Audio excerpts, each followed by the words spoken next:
Good morning, everybody. Welcome to Monday Morning Coffee with Kyle and Ann. Kyle and I are here with a new face. If you watch us regularly, you will recognize that we have Carol Anne Bozarth with us. She is our key mortgage expert and ready to tell us everything that's going on with mortgages because that is a huge topic today. So, welcome. Good morning. We've lost our names, Anne. Well, that's because I didn't have Carol Ann and it went weird, and so I took it off. Yeah. So I'm in Rossley. Kyle.harvey. Carol Anne Bozarth. Yeah, there you go. Look at that introduction. Kyle and I sell real estate for Baird Warner in downtown Chicago, and Carol Anne is with Key Mortgage. And we're going to do our typical run through today, guys. We're going to start with statistics like we always do. It'll be a little bit different today. And then we're going to really dig deep into mortgages. And we have some questions for Carol Anne. We're going to put her on the hot seat and ask her everything you want to know about what's going on in mortgages. So that's what's shaking. And I might have some answers. She does. All right, so let's, oh golly, I've got a new screen set up, so I've got to get organized here. Bear with me, everybody. Wait, there we go. All right, so we're going to talk stats really quick. I want to get through this quickly so that we can move on. Okay, single family homes first. Let me remove the coffee cup in case there's anything important underneath. All right, year-to-date sales, if you remember from last week, we are up on single-family homes. This, despite the fact that we have no inventory. I did pull this stat, ladies. This is the last 14 days. So we can see up-to-date through September, and this is the lakefront communities. 82 homes have come on the market. 59 have gone under contract, and 38 closed. So I like the pie when it looks like that because I don't have it here. This is what happens when I go out of order. Okay. So the point is, Kyle, you help me out here. Well, 82, a lot we discussed last week for people who watched us last week, 82 of the news are news and canceled. So there are relists. There are some reasons. Although I have to tell you, I went through, okay, this is how I prepared, but I'm sorry, I have no visual for you. Of those 82, only 5 were relists. Oh, interesting. Yeah. Wow. I went through and I compared market time versus total market time. Yeah. I was really shocked by that. So guys, we are at an all-time low in inventory. At least we were as of the end of August. And when I did these stats and you saw the long thing last week, there were only like 180 homes on the market in all of the lakefront communities. So for 82 to come on, that's a really good sign. I think a lot of people were holding off for the fall market. 59 going under contract, though, of 82 new is very, very strong. Yes. Why are 28 on the private network? Why on earth would you be on the private network in this hot market? Great question. Yeah. The private network is one where largely only agents get to see that they're listed. We're the only ones with the view. There are Zenlist. If you sign up with one of us and go on Zenlist, you can see private listings. But wow, to waste the exposure that right now is existing in real estate is surprising. We're going to talk to Carol in a minute about how many loan applications she's getting and how that affects all these numbers as well. Mm-hmm. Remember, we're at an all-time high of $1,490,000 in single-family home prices, and we only have 1.7 months of inventory. There is nothing on the market. Okay, attached condos, co-ops, townhomes up a little bit from last year. Again, inventory is low. 885 is another strong number for the first 2 weeks. And again, 473 of the 885 under contract. So we have buyers out there. 465 is our median sales price at an all-time high. And only 2.1 months of inventory in condos in our area. We'll get into mortgage rates in a minute. This was Friday's Freddie Mac average, 6.35. Okay, and here's where I want to get into talking about, this slide was there last week, where buyers in the blue are outpacing sellers in the Midwest, which is the second couple from the left. And you'll see in the South and the West, the sellers are outpacing the buyers. And this is resulting in a change in prices year over year, and it varies by region. And we're not quite as strong as the middle Atlantic states like New York, but we are very, very strong in terms of price growth regionally. Okay, this is where it gets into the economic stuff. And I'm not an economic guru, so I really have to lean into KCM, which is our most accurate real estate news forecaster. Inflation remains elevated. Unemployment is still holding steady, but job growth is stalling out. And so for all those reasons, they say that people are worrying about an upcoming recession. And it says, according to KCM, nearly 2 in 3 Americans think a recession is coming. So the question is, what does that mean for you, buyers and sellers? First of all, the Fed is in a tough spot, says Daryl Fairweather. You know, they may or may not drop rates. Carol Anne may have better insight on that. And they've already anticipated one drop, and interest rates have that built in, according to him. So most people expect 2 federal fund rate cuts this year. And here's the anticipation between Fannie, Wells Fargo, and the average of all three on the far right, Q3, Q4, 2026 anticipated rates. So you can see the average is by the end of the year, 6.55. We're already below that, but it may come back up. So, and 6.4 is what they had done. And this was prepared a week ago. Okay. But again, if we go into the recession that they predict we will, this chart shows you that home prices may dip or be steady for a while, but they always come back. After every dip, there's a recovery.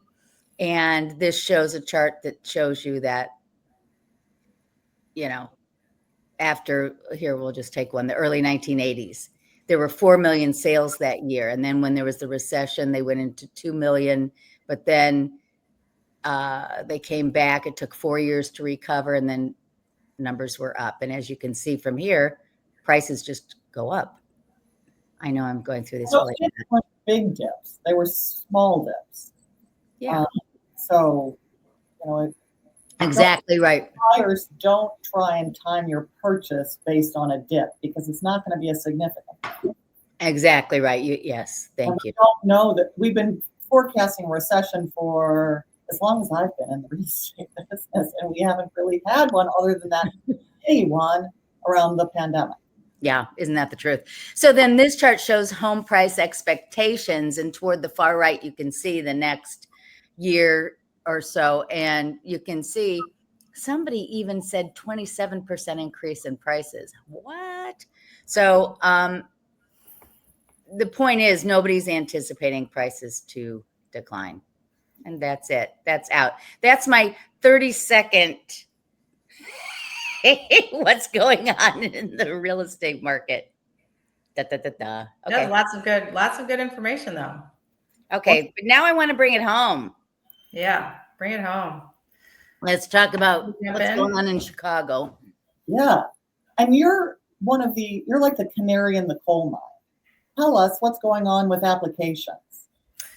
So last weekend, I was busier than I have been, probably busier than any weekend, even in the spring market.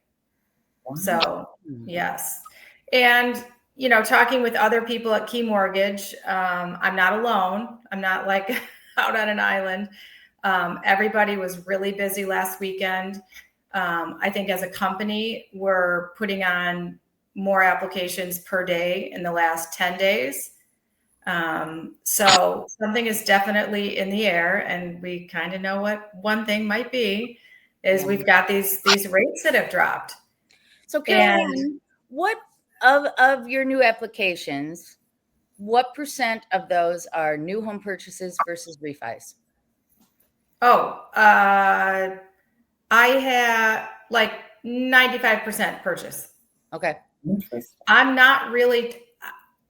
Now I have a few refinances, and I'm trying to stay afloat with the requests coming in to refinance. As a matter of fact, we have a big meeting this morning about how to handle it, right? Because I have so many purchase contracts coming in that, it's like the refinances, they're going to be there. Obviously, as you guys know, the purchase contracts do have to kind of trump in terms of the importance, the timing of them. Correct. Right. We've got contingency dates to meet and such.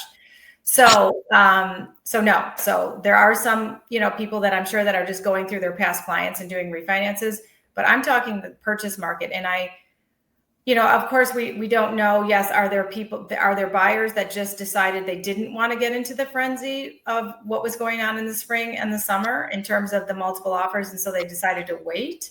And now all of a sudden they're coming out, and good for them that they did, right? Because now they've got this nice drop in the interest rate. So let's kind of talk about what's happened and where we're at and what does it really mean to the consumer. So, 6 months ago, we're hovering in the low 7s, and we had been kind of bouncing around in that area for, a good part of the last year. And buyers did obviously start wrapping their heads around them, right? Because the spring market was busy and we had multiple offers and people were buying. But here we are now. We are hovering in the low 6s.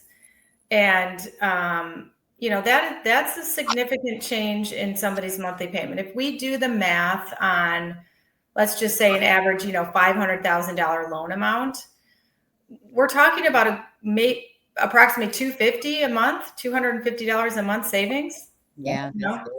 It's big. It's big.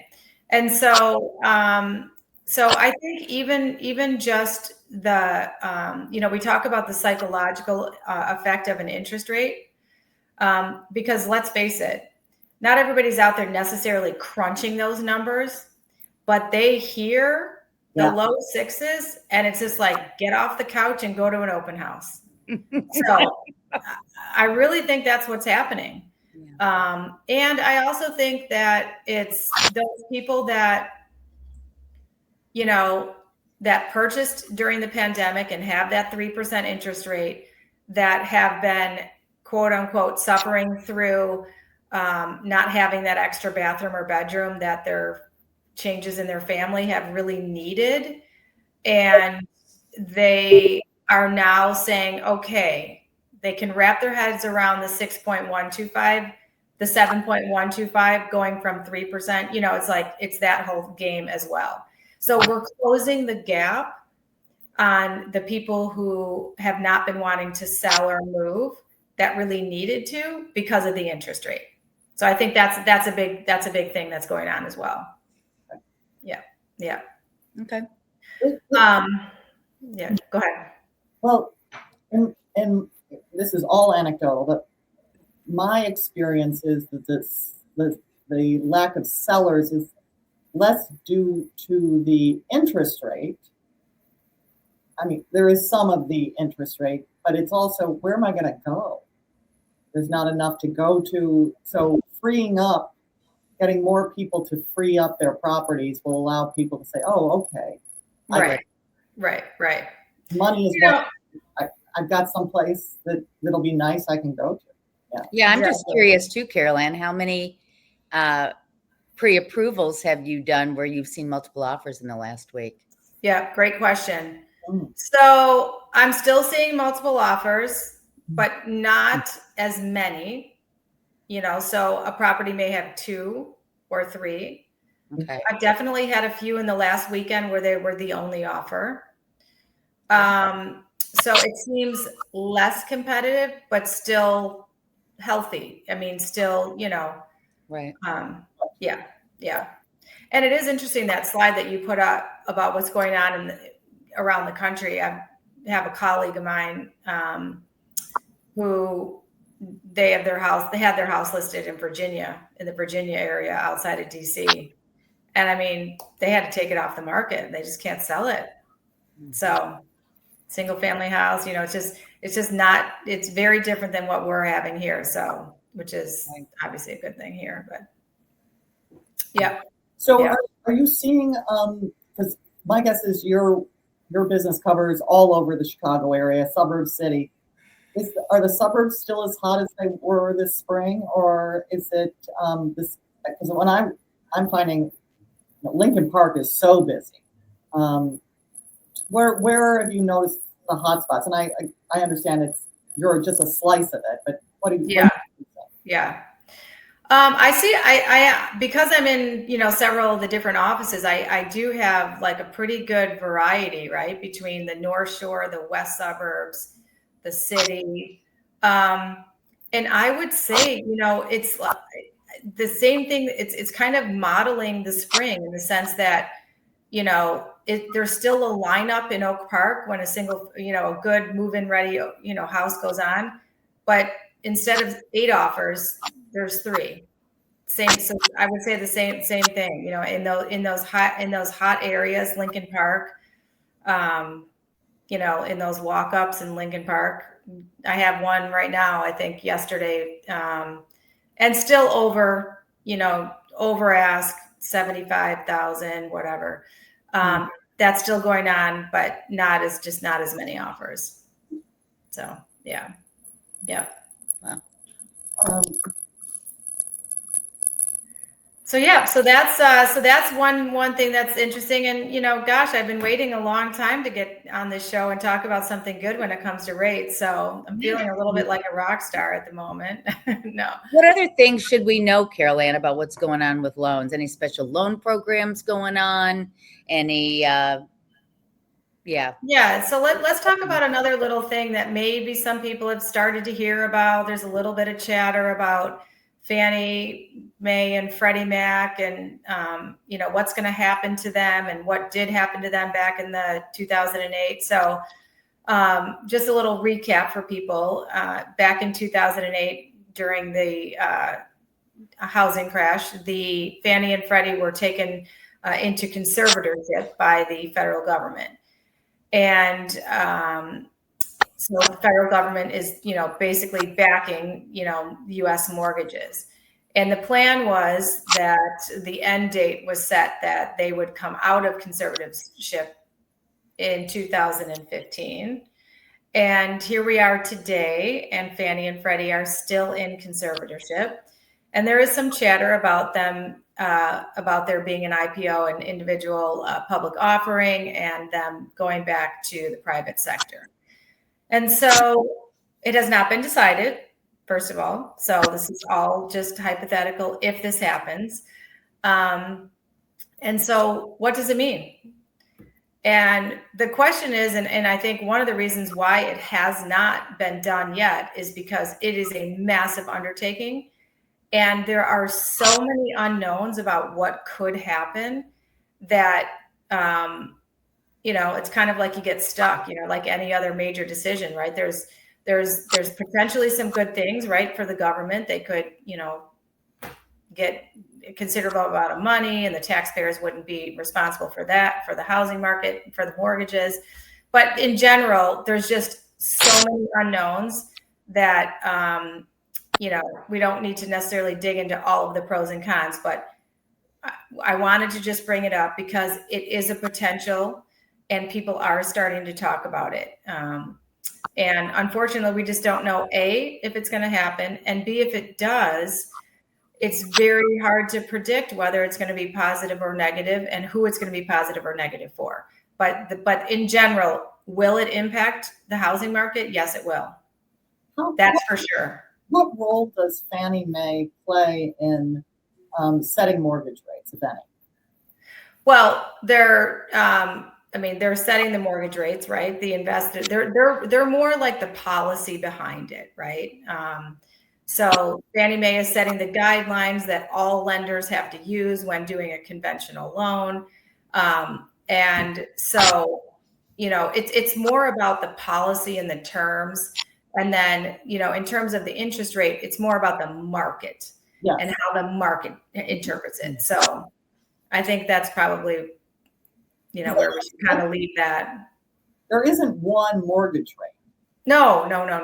Yeah. So this is more about policy driven and, how it's set up. Like right now, it's the government is behind the setting up the guidelines and all that. Well, now that brings up an interesting question, because Kyle, you and I have talked about unwarrantable buildings. Yes. And if Fannie were to get very strict about what a condo must be in order to have conventional financing, that could have, and of course, I shouldn't even be bringing this up because I don't want anybody to think this is going to happen.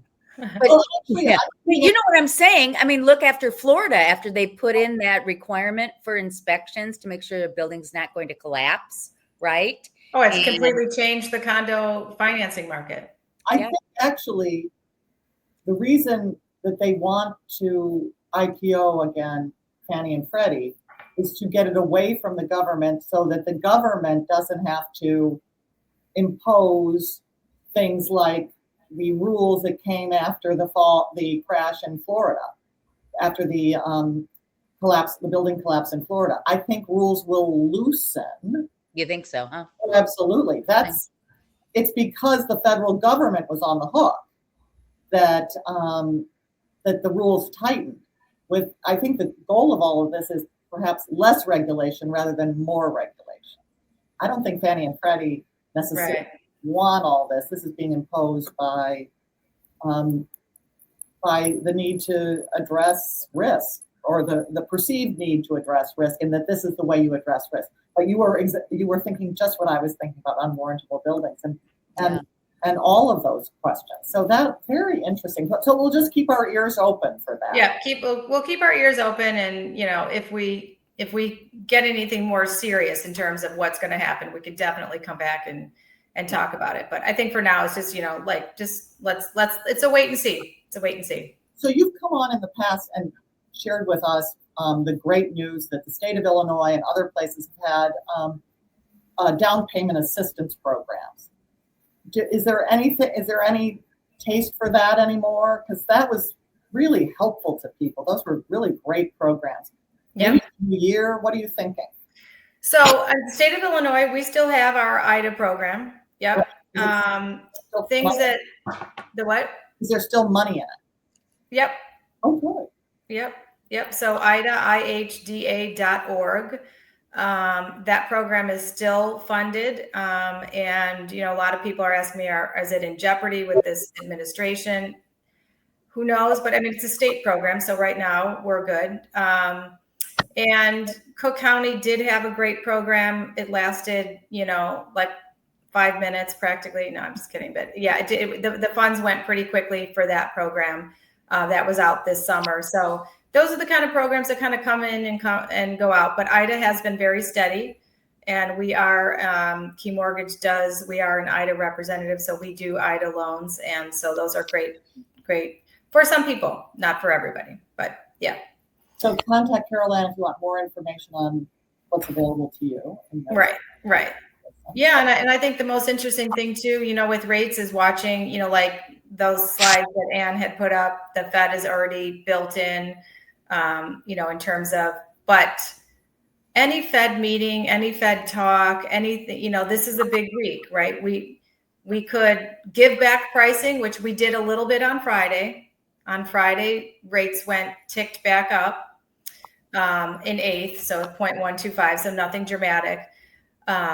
So we hope that this week doesn't bring more of that, because we did have we had a dip. Actually, it's funny because one of my refinance clients that just came back to me again, the last time I was looking at our email exchange, the last time we talked about this was just about a year ago, where we had a dip.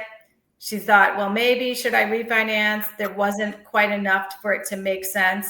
But it's ironic that it was exactly a year ago that we had this conversation. So one of the things that I really do want to say, probably the most important thing that I want to say today, is obviously we're so happy about where we are with rates, but do not get complacent that these rates are going to stay here and just continue to drop. Yeah. This is a great window right now. So this is like a call to action. If you are an agent, this is the time to go through your clients that are on the fence, that that maybe said they didn't want to buy, and just get back in touch with them. If you're a buyer, don't sit around and wait for these rates to drop more, right? This is potentially an opportunity right now. And we just can't guarantee that these rates are going to stay here or drop lower. So you're telling all your clients to lock this week. Absolutely. And because all my clients, I had a lot of clients go under contract last week. And when you go under contract, that's the first opportunity that you can lock in your interest rate. So when you are shopping and you're just pre-approved and you're looking at properties, the interest rate doesn't really matter, because it might not be there when you go under contract, because some people, right, it takes a while. So you're under contract, and so we lock in the interest rate. Key Mortgage has what we call a rate renegotiation policy. Once you get within 15 days of closing, we get to revisit where the current rate is. And if the rate has dropped significantly, it's like a safety net, right? If the market has fallen and the rate has dropped, we've got a threshold. It's an equation. I don't know exactly what it is, but it's roughly 0.25%. Wow. You get the lower rate for no fee.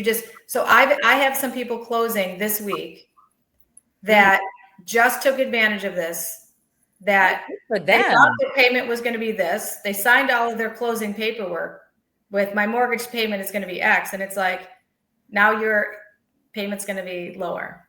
It's great. Another reason to love Key Mortgage, huh? That's right. That is an awesome thing. I didn't know about that. Yeah. So I've been getting questions from people who are who want to get in the market, understand the timing, are very excited, but they're really concerned that they have so much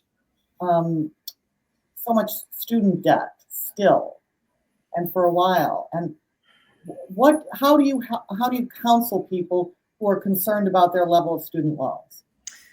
Well, we have to take a look at it. So student loans, especially that they're not paying on, which they are paying or are not? They are. Oh, okay. Because there's still a lot of people that have, because of the loan program, that have, they're waiting to hear about what's going on with these special loans, right? So they're not paying. It's all about debt to income ratio. So if you have a lot of student loan debts, then you want to keep all of your other liabilities as low as possible. Right. So holding off on that expensive car payment, if you can, keeping your revolving debt low. So it's just a balance. Okay, so you really give advice to people on how to be best positioned to be approved for a mortgage. Yeah, for sure. Oh yeah, I do consultations all the time. Like, you're not ready now, let's talk about what you need to do to get ready. And so that's, and it's interesting because it's like, I don't know, I was reading an article yesterday about, when kids graduate college, one of the first things they want to do is go buy that car. And then they go to buy a house and they realize they've got this $800 car payment. And it's like, that really, really hits your debt to income ratio. So are you using any number? I mean, I used to do the old 28-36. What ratio, if somebody is self-analyzing, do you recommend they consider? What do you mean? Total debt. Well, I mean, you have to be under 50. So your debt to income ratio. Of gross income? Oh, that's Yeah. insanely high to me, but okay. Well, it is. Yeah. It's insanely high, but that's what we use to qualify. Really? So it doesn't mean you want to be that high, but yeah. Wow. Yeah. So with a good credit score and even up to 50%, you can still buy something. Well, because so think about the people that are wanting to buy before they sell. A lot, yeah. That's where, right? If it was 30, nobody would be able to do that. Right. Yeah. Okay. And that's another thing you've talked to us about in the past, and maybe we can do this on our next show, is buy before you sell programs, and how you advise clients. Yeah. People always want to hear it. All right. Yeah. Any last words, Carol Anne? Advice for buyers or sellers? call, this is like, get off the couch, call to action. Now's the time. That's really, really how I feel right now, because it's not as competitive and your rate is lower. Thank you so much, Carol Anne. You're so welcome, ladies. Everybody, thank you for watching. This has been Monday Morning Coffee with Kyle and Ann. And on behalf of Kyle and Carol Ann, we thank you. And please get in touch with us if you have any questions. Have a great week, everybody.